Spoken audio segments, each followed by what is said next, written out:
Welcome back to RiderTV. This week with Cheryl Lee, that radio chick, and Vince Contarino, the here I am. boy. I'm here. Extraordinaire. Thank you for putting that in. So, who we got this week? I was lucky enough to be invited to interview Nicky Bomba. Nicky Bomba. Now, he is the founding member of Melbourne Ska Orchestra. Yes. The most energetic gig I have ever been to in my life. They've won arias and everything. They have. Nicky Bomba, he sounds like he should be in a Latino band. He's a very cool dude. And there I is can imagine. Yeah, slight little, Latino Oh, beautiful. to it all. Energy?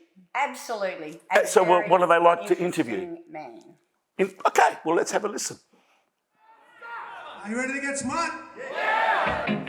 Are you ready to get smart? Yeah! All right. Here we go. Pick it up now. Pick it up now.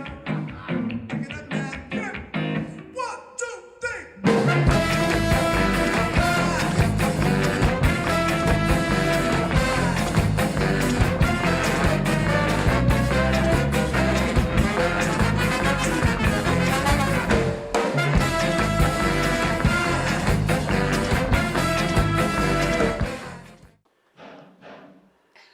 You're with Cheryl Lee, that radio chick, and I'd like to welcome you to RiderTV tonight. We are interviewing one very cool dude, Mr. Nicholas Caruana, rhymes with marijuana, or better known as Nicky Bomba, from the Melbourne Ska Orchestra. Yep. Thank you for joining us today. Thanks for inviting me. I love this vibe. This is good. We're in the green room tonight, appearing at the Hindley Street Music Hall. The last leg, isn't it, on your national tour? Exactly. And then you guys are off on an international tour. No rest for the wicked. Well, it's actually been a really exciting year, and so this tour has been great, and it's great actually having it here and finishing it, because every day's been beautiful and magical, and so they've even kind of putting on a bit of an after party for us. So it's and it's been a great tour. It's really been consolidated, and it's been great for the band.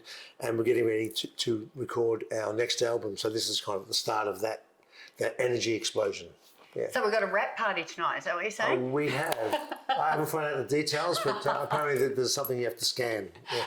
Yeah. Now, you're a founding member, the founding founder of the Melbourne Ska Orchestra. You can call it the MSO if you want. MSO, back in 2003. So you guys you're getting on now. We are getting on. We're actually 21 years this year. And, 2003, why I started there, because we put a tribute to the 40th anniversary of ska, which in 1963 was kind of touted as when ska hit the planet with My Girl Lollipop, that song, So we just did a tribute 40 years later in 2003 and just asked who wanted to be involved and just put the word out. And we were inundated with how many people have been touched by this music. So that's how the band started. And then we just kept on doing it. It was so good that we did it once a year and everything, and to develop into something that's it is now, which is like 11 albums, and it's been amazing. And the rest is history. Yeah. But I must say, so you generally have a minimum of about 20 members. That must be like herding cats. Like, I know what happens on tour stays on tour. What happens on tour ends up on Facebook. On social media. Absolutely. Yeah. But 20 people getting along, how do you manage any biffo? Not really, because the forming of the band wasn't to kind of, hey, let's get a band together and play some music and conquer the world, whatever. It was just about, let's celebrate the love for this music. So that was the founding kind of thread. And so you've all got a common passion. Yeah, and that's exactly it. So, and they know it's not really a financial thing with that many people in it. So you've got to be doing it for the love of wanting to be part of that energy. And that energy it's been like its own magnificent tapestry. I mean, wow, we've been, in so many places and appeared on Japanese TV commercials and, halfway through a film, and there's like this, it's been amazing. It still is amazing. So, people gravitate. People that like that sense of adventure and spirit gravitate to the band, and it's like this big expanding family that keeps on getting bigger and bigger. The latest member was a 16-year-old girl from Brisbane who joined. You know, she did a magnificent job. So there is a system, and we have a team that gets the system in order. You know, invitations, accommodation, all the nuts and bolts. Flights. Yeah, it's like running a soccer team, you know. But everybody knows the play, and so you know, be there on time, be professional. You know, answer emails, and it works. Yeah. So and people, it's been a real positive energy business actually in many ways. Yeah. So no couples involved. I'm just looking at this gorgeous rumours poster behind you. Oh, wow, They okay. had a little bit of a tumultuous Right. Okay. romance. Yeah.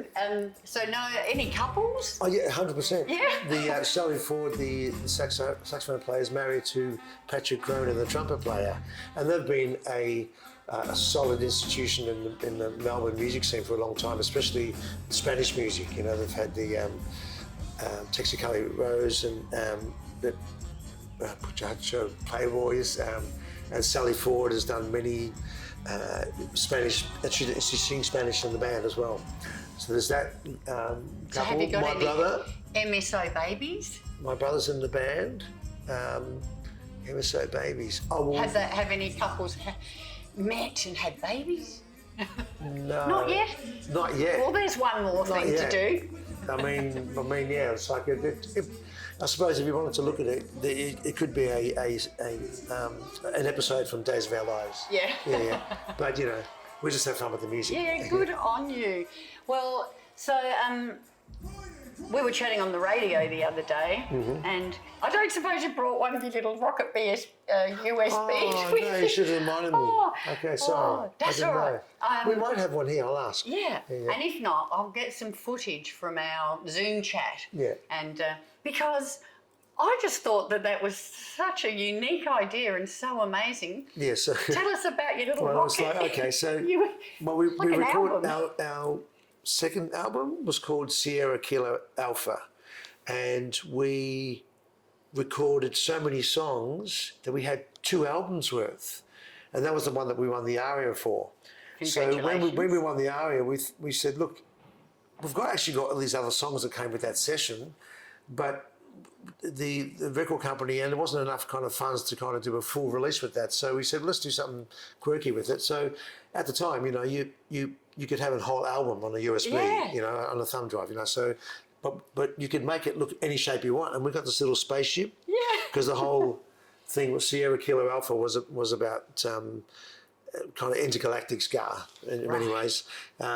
So this little spaceship and had the little MSO badge on it, and the album was called Saturn Return, and the booklet is a story of a fictional story about the journey that the orchestras, they went to another planet and this stuff happened, and then they returned with all this information, and that was the rocket that they were riding. You know? I love that. But you have to look into it. It's like, yeah. So you just get, instead of putting your vinyl on and the Yeah. crinkle, you just stick Well, your it is. It's USB kind of, in. and I suppose it's the Technology. MP3 thing, and there is something kind of quirky and fun about that for sure. Exactly, you know. But it's also mixed up with how music is consumed these days, which has kind of affected our. Yes. But thankfully, we play live, and really, that's the essence of music that we connect with. That connection between the band and the audience. Yes. That sense of unity. You know, that's where it is really. That's where the magic happens, and that's how to really, I think, inject really, you know, positivity and wisdom in many ways, I suppose, and empathy. All of those things, yeah, through music, through Yeah. the sounds and melodies and structures and dynamics, which is a beautiful thing to play with. Lots of colours. You know, it's good. Absolutely. Yeah. And you know what other concept I really, really love? Was it the 52 Fridays? A song a week for a year. What a year of ska. Yeah. First we thought, let's just do a song a month, you know, just release once a month and everything. And then it was possible because we work really good, and the work ethic of the band is fantastic. and they're all highly professional and can do things fast. And we're all creative. So the idea of like, yeah, let's just kind of, let's give ourselves a task. And we had a budget. So everything was good for the first 6 months. We were going to have catered meals, you know, nice studios and everything. And everything was kind of, you know, and a bit of drinks and all of that vibe. And then we got to the 6 month point and we were only halfway through and we'd blown the budget. Right, and we're going, okay, shit, we're going to... No more caviar. Yeah, no, so it was like, boom. So I built a studio in Collingwood and we made it the kind of the hub. It went from catered meals to, you know, 3 a.m. souvlaki's and coffee from 7-Eleven at 4 o'clock in the morning, and it was just... Instant. But it was a fantastic achievement. It's sense of camaraderie and great for the morale of the band. And where a lot of creative ideas were able to be shared. And you won an aria. And won an aria for that. Yeah. Back in 2019. So it's about time, you know, you're going to do it again. But you've done your research, so yeah, there you go. Are you ready to get smart? Yeah! Are you ready to get smart? Are you ready to get smart? Yeah! Are you ready to get smart? Well done. So it was for the best world music album. Yes. Yeah. Both times. Congratulations. Yeah. And, you know, that's no mean feat. I mean, any musicians watching will know, you know, you don't just, you know, write a song. There is definitely an appreciation that you're doing something right and it connects with, you know, people that are in the music world. But it's you know, there is that philosophy really that you just make music. You have to, as a musician, it's your art. You just make it that it looks, feels good and sounds good to you. That's all that's necessary. And we're really strong with that. Just but also having a bit of fun. it. Let's try this. Yeah. Let's try this recipe. Why don't we try, you know, that groove with that type of thing? And we're constantly doing that. And so to be in that world, and there's lots of people who are in that world too, you know, and don't necessarily have the accolades and everything, but it's a real community of creativity that's happening. But yeah, and an award like that for the band, especially a band of this level, that in order to tour overseas, for example, it's a fairly sizable fee. It's good to have on your resume. Exactly, that type of thing. So from and that level it helps, and it's full appreciation, you know, for yeah. And it's clear from the live performances that, you know, you guys do just love what you do. Love performing, love singing, love playing. Yeah, we do. Yeah. I think we've all started quite young and realised the power of music and performance. I mean, we see joy. We see like you know. Because you did start really, really young. I think music, you've got some talented siblings, and music, I think, came through your DNA, and you were performing at age 10, 11. Yeah, well, I think Mum and Dad loved music, but Dad especially kind of always wanted to be a musician, but really encouraged music, getting it from the radio, putting it on tape. And so when we came along, he exposed us to that, and then my brother played drums first, then he went to the piano and I went on the drum kit. So I was 6 and he would have been 11. And then we started this family dance band, and my sisters started singing, and so it was always appreciated from a young age of, let's make a party. How many siblings? I've got 1 brother and 4 sisters. So 6 of you? 6 all up, yeah. And most, all musical, and some doing it professionally, and some semi-professionally. It's just, you know, and it chops and changes.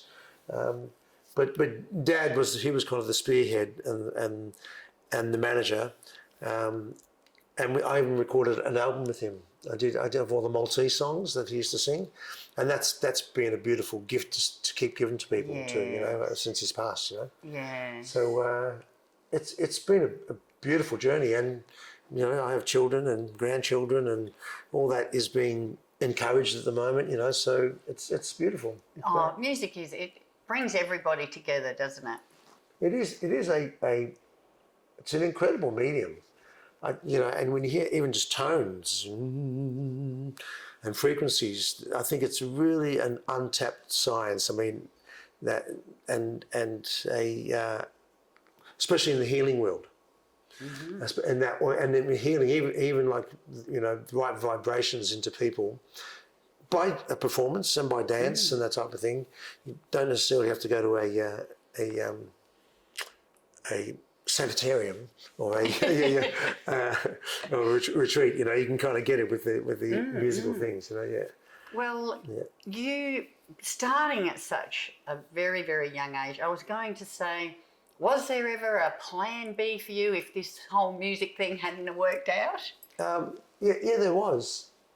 Two things. I mean, when I started at college, high school, we had this employment thing and and it was really clear. It was either a musician or a park ranger, right? And the thing, because I love the bush, we came from Malta, but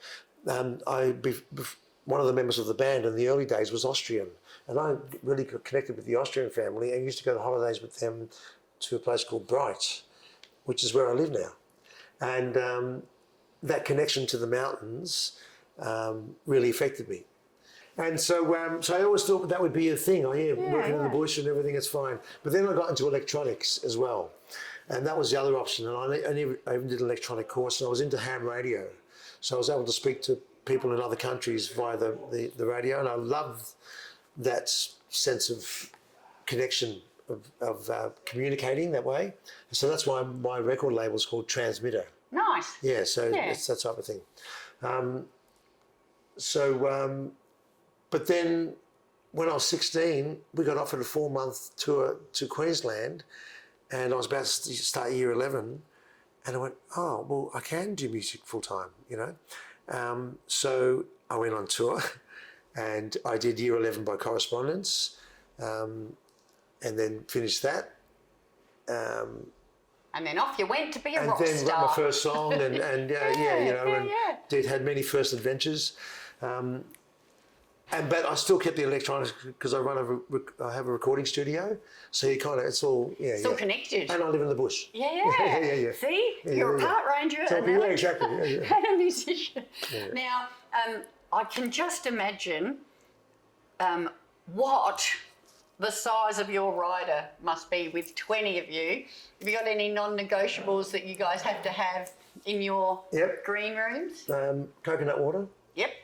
Cranberry juice. Yep, I can see that over there. They've done their job. Waters. And as far as the beers go, I don't drink, so I have no idea. There's maybe 3 shelves full. That'd probably do it.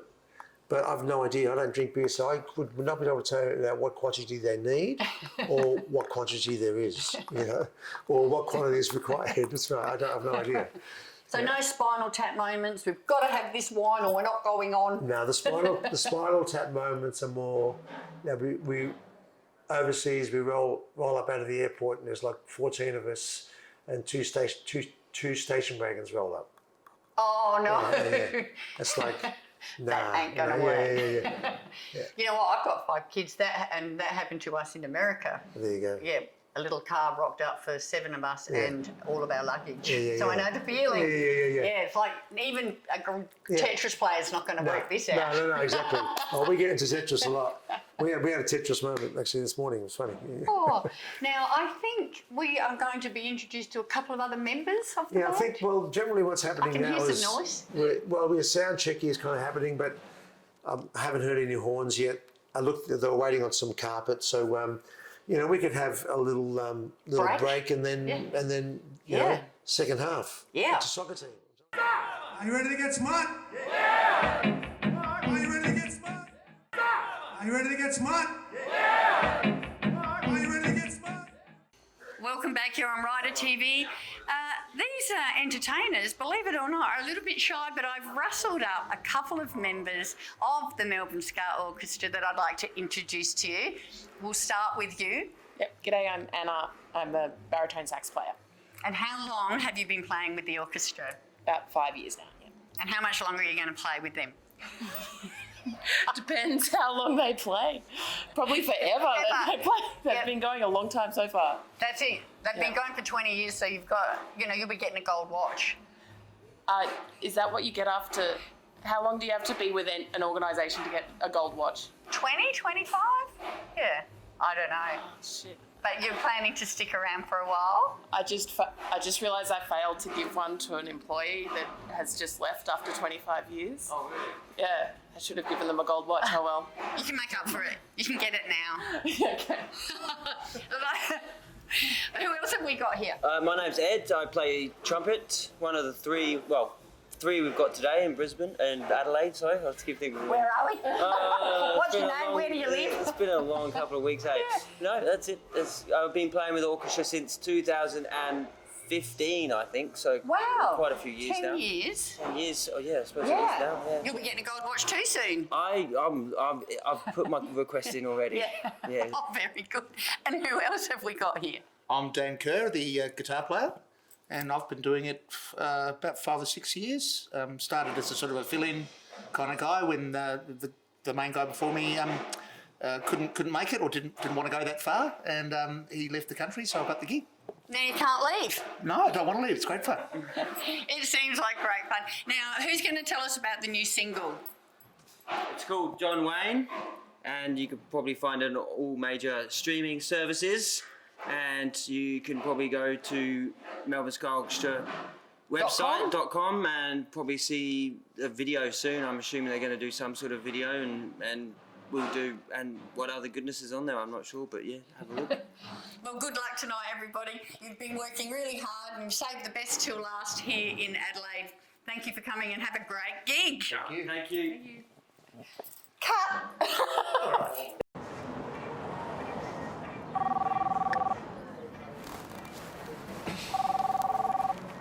Dave. Bomba! Mate, I got a gig for you.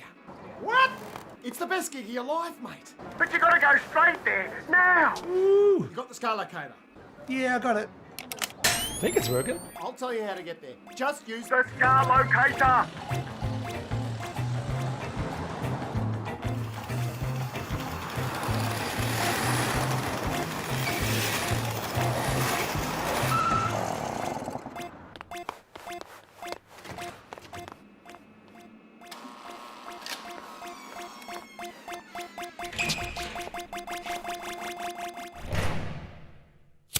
Who's in the room? Who's in the room? Are you ready to get smart? Yeah! Are you ready